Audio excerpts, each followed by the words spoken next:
कि गुजारिश हमारी वह मान ना सके, मजबूरी हमारी वह जान ना सके। कहते हैं मरने के बाद भी याद रखेंगे, जीते जी जो हमें पहचान ना सके। दोस्तों, चलिए महाभारत के एक अध्याय से शुरू करते हैं, जहां महर्षि लोमस राजा युधिष्ठिर को एक रोचक प्रसंग सुनाते हैं। लोमस जी कहते हैं, हे राजन, ऋषि श्रृंगी का जन्म एक हिरणी के गर्भ से हुआ था और उनके पिता थे कश्यप वंश के महान तपस्वी विभांडक। यह सुनकर युधिष्ठिर उत्सुक हो उठे और बोले, महर्षि, एक मनुष्य का एक पशु के साथ ऐसा संबंध कैसे संभव है? यह न तो धर्म के अनुरूप लगता है, न ही प्रकृति के नियमों से मेल खाता है, और ऐसे जन्म से पैदा हुआ बालक कैसे महान ऋषि बन सकता है? कृपया इस रहस्य को विस्तार से बताइए। लोमस जी मुस्कुराए और बोले, सुनो युधिष्ठिर, महर्षि विभांडक कश्यप के पुत्र थे और तपस्याओं में सर्वश्रेष्ठ। वे एक गहन वन में अग्निकुंड के समीप कठोर तप करते थे। उनकी साधना इतनी प्रबल थी कि पृथ्वी पर कोई उन्हें टक्कर नहीं दे सकता था। उनके तेज से वे ब्रह्मा जी के समकक्ष हो चले थे। उन्होंने अपने वीर्य को कभी व्यर्थ ना होने देने का संकल्प लिया था और वर्षों तक इसे बनाए रखा, लेकिन उनके इस तेज से देवता असहज हो गए।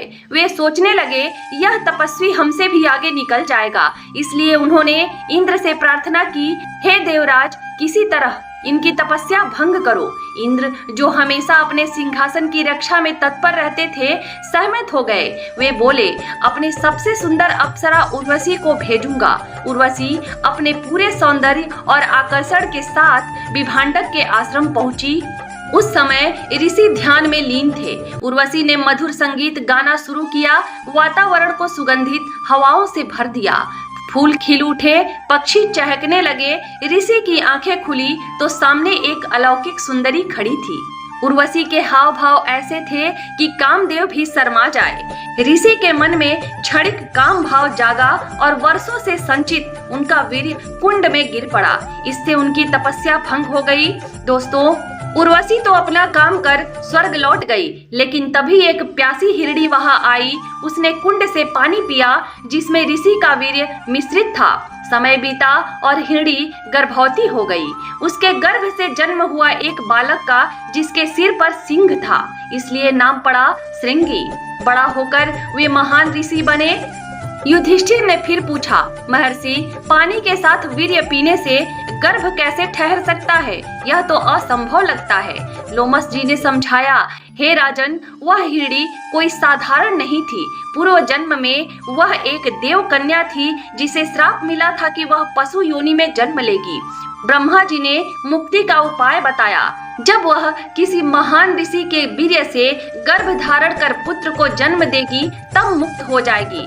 ब्रह्मा की वाणी कभी असत्य नहीं होती। कभी कभी ऐसी घटनाएं अलौकिक नियमों से परे होती है, जिन्हें हमारी बुद्धि समझ नहीं पाती। विभांडक ने बालक का पालन पोषण किया, लेकिन एक स्त्री के कारण उनकी तपस्या भंग हुई थी। इसलिए उनके मन में स्त्रियों के प्रति द्वेष जागा। वे श्रृंगी को किसी स्त्री की छाया से भी दूर रखना चाहते थे। इसलिए वे उसे एक घने जंगल में ले गए, जहां शहर की कोई साया नहीं पड़ती थी। श्रृंगी ने युवावस्था तक पिता के अलावा किसी मनुष्य को नहीं देखा। वे कंदमूल फल खाकर जीते थे, कभी मीठे व्यंजनों का स्वाद नहीं चखा। इधर विभांडक के क्रोध से अंग देश में सूखा पड़ गया। वहां के राजा रोमपद परेशान हो गए। वर्षा न होने से प्रजा दुखी थी। राजा ने विद्वानों को बुलाया और पूछा, इस सूखे का कारण क्या है? विद्वानों ने शास्त्रों से गणना की और बोले, महाराज, यदि श्रृंगी ऋषि आपके नगर में पधारे तो वर्षा होगी। राजा रोमपद दशरथ के घनिष्ठ मित्र थे। कथा है कि दशरथ का विवाह कौशल्या से हुआ तो उन्हें एक पुत्री हुई, नाम शांता। उस समय रोमपद को कोई संतान नहीं थी। रोमपद ने दशरथ से कहा, मित्र, तुम युवा हो, तुम्हें कई संतानें होंगी। मुझे अपनी पुत्री दे दो ताकि मैं पितृत्व का सुख पा सकूं। दशरथ ने सहमति दे दी। अब रोमपद ने श्रृंगी को लाने की योजना बनाई। उन्हें पता चला कि श्रृंगी ने कभी स्त्री नहीं देखी, ना ही मीठे पकवान खाए। राजा ने कुछ सुंदर युवतियों को चुना और उन्हें आश्रम के पास भेजा। युवतियां एक झोपड़ी बनाकर रहने लगी। जब विभांडक तप के लिए दूर जाते तब वे श्रृंगी से मिलती। एक युवती बोली, हे ऋषिवर, हम वनवासी हैं, हमारे पास ऐसे फल हैं जो बहुत मीठे हैं। श्रृंगी ने पूछा, कैसा फल? उन्होंने लड्डू दिए। श्रृंगी ने चखा तो बोले, यह तो अमृत जैसा है, मैंने कभी ऐसा स्वाद नहीं लिया। युवतियां बोली, हमारे गांव में ऐसे फल बहुत हैं, अगर चाहो तो हमारे साथ चलो, हम तुम्हें भर पेट खिलाएंगी। श्रृंगी उत्सुक हुए और बिना पिता को बताए उनके साथ नगर आए। जैसे ही उनके चरण पड़े, आकाश से मूसलाधार वर्षा होने लगी। सूखा समाप्त हो गया, लेकिन रोमपद को डर था कि विभांडक क्रोधित होकर श्राप देंगे, इसलिए उन्होंने तुरंत श्रृंगी का विवाह शांता से करा दिया। श्रृंगी निर्दोष थे, विवाह का अर्थ नहीं समझते थे, लेकिन शांता उन्हें भा गई। वे बोले, तुम्हारा साथ रहना सुखद लगता है। इतने में विभांडक लौटे। क्रोध में वे श्राप देने आए, लेकिन देखा कि विवाह हो चुका है, अब वे ससुर बन चुके हैं। क्रोध शांत हुआ और वे प्रसन्न हो पुत्र बहू को आशीर्वाद देकर आश्रम लौटे। दूसरी ओर देवलोक में भी ऐसी ही घटना घटी। जब दशरथ को पुत्र नहीं हुए तो ब्रह्मा जी ने कहा, पुत्र कामेष्टि यज्ञ कराओ, इसके लिए वशिष्ठ और श्रृंगी की जरूरत है। इंद्र ने रंभा अप्सरा को भेजा, क्योंकि श्रृंगी जंगल में रहते थे। रंभा बसंत ऋतु लेकर आई, वन महक उठा, फूलों की सुगंध, पक्षियों की ध्वनि। श्रृंगी ध्यान में थे। रंभा ने मधुर गीत गाया। श्रृंगी की आंखें खुली, वे बोले, तुम कौन हो? रंभा मुस्कुराई, मैं रंभा हूँ, स्वर्ग से आई हूँ, मेरे गुरु कामदेव हैं। श्रृंगी ने उनका स्वागत किया, फल दिए। रंभा ने पकवान निकाले और बोली, यह खाओ, यह अमृत जैसा है। श्रृंगी प्रसन्न हो गए और बोले, तुम्हारा योग दिखाओ।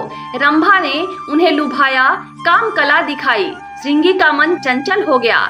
वे बोले, यह सुख अद्भुत है। कई दिन बीते, फिर विभांडक लौटे। रंभा ने कहा, महाराज, दशरथ को यज्ञ के लिए श्रृंगी चाहिए। विभांडक समझ गए कि यह ईश्वर की योजना है। वे बोले, पुत्र, जाओ और यज्ञ संपन्न करो। श्रृंगी अयोध्या आए। दशरथ ने पूजन किया। रंभा लौट गई, लेकिन श्रृंगी को उसका वियोग सताया। फिर दशरथ ने उन्हें शांता से विवाह किया। यज्ञ हुआ, मंत्रोच्चार, आहुतियां, इससे दशरथ को पुत्र प्राप्त हुए। श्रृंगी ऐसे निर्मल हृदय वाले थे कि केवल वे ही यह यज्ञ करा सकते थे। उनकी तपस्या से सिंह गायब हो गया। वे पत्नी के साथ सुखपूर्वक तप करते रहे। मित्रों, यह कथा बताती है कि माया कितनी शक्तिशाली है, लेकिन तप से सब संभव है।